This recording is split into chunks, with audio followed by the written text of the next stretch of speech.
Hello, John. Hello, Oliver. The government launched there a while back. It's a thing called Government Housing for All. Okay? The government's housing for all. Now, there's a lack of trades in Ireland. Okay? So we got, since 2007, in 2007 there was 23,700 apprenticeships. And in 2015, that was down to 4,400 apprenticeships. There has been no Tyler apprentice since 2012, right?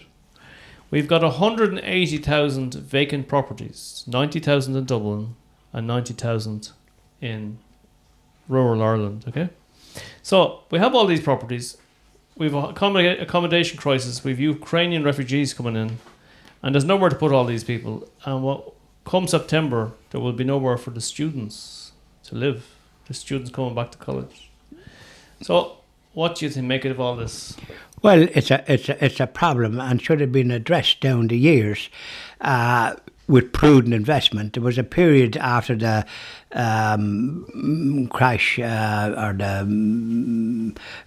2008 that they didn't build any houses or social houses, and lack of confidence, and that was because of an exaggerated value of property.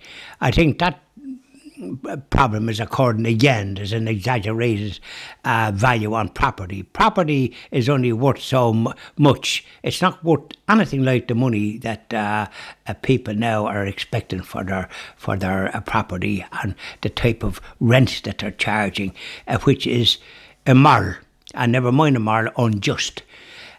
So a government that doesn't have a proper economic policy, there's no point in interfering with the social structure as they did with the policies that they introduced and had referendums about. It's to deal with the reality of people's need to have shelter. People don't want to be practically homeless. We have a homeless situation. We have people living on the street. We have people now coming from other jurisdictions that have suffered grievously at the hands of the war in Ukraine, and one prays that it will finish. That's the only thing that will work, apparently. So with all these people now from that country, I think 4 or 5 million or something have left, and they're getting great shelter in neighbouring countries. And this country has offered help as well. And now they don't have enough houses and places for to try and house them. They're going to house them in some of these empty buildings. There was a military barracks in Cavan that where families lived in lovely houses and that.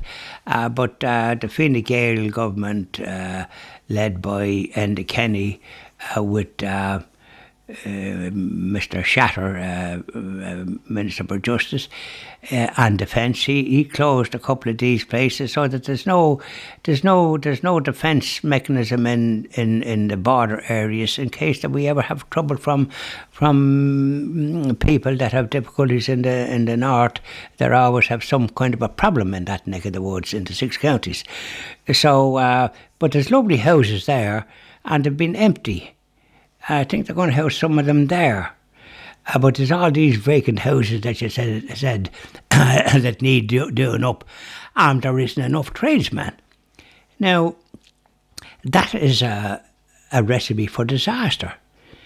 And you mentioned that there's been no tradesmen for toilers or what have you. You can't even get them. So you have to consider maybe trying to do things like that yourself if you have to do it. I know people have done that.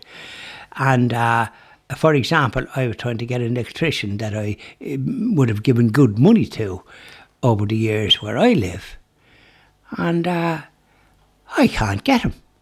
Yeah. And he was a reliable individual. He'd come, maybe he mightn't come because he was busy enough, but he hasn't even acknowledged. And I think I contacted him twice, so I won't entertain him in a fit. Yeah. Now I'll have to do without what the need that I have. Something else will work out. You'll find some other solution. So another friend of mine is the same problem, trying to get anybody to do anything. Mm-hmm. And they charge big money for simple work. More than the job is actually worth. So this is the shortage. This is the irresponsible behaviour of those in charge. Concentrate, for goodness sake, on having tradesmen and apprentices in all these areas. So as then when things start improving, there's staff there to do stuff. There's not enough staff to do anything. All these vacant houses that you spoke about, the 90,000 in Dublin, there's nobody to repair them. And what's the point of having that situation? Is this why they allowed so many people from other jurisdictions from all over the world to come into the country? I don't know. I know there's a lot of people from Eastern Europe that are tradesmen and doing some good work in that area, but their communication skills wouldn't be great. Mm-hmm. I mean, you've got to be able to kind of speak the language, haven't you? Yeah. So there we go. I just thought I'd mention it anyway. It's a serious problem, and the lack of apprentices. I know one lad that did his leaving cert, and he's an apprentice plumber, which is a tough enough job. But when he's qualified, he won't be in this country. He's going to the United States, where he has relatives and he's a green card because I think he was born there. But he's and a very good lad. He's done some work for me, and he's just a versatile, good worker. And I think the emphasis on education for people that are more qualified for to be in trades. Mm-hmm. That should be encouraged and promoted as being a very, very desirable occupation. You're doing something useful. Mm-hmm. Thank you very much, John. Thank you very much, Oliver.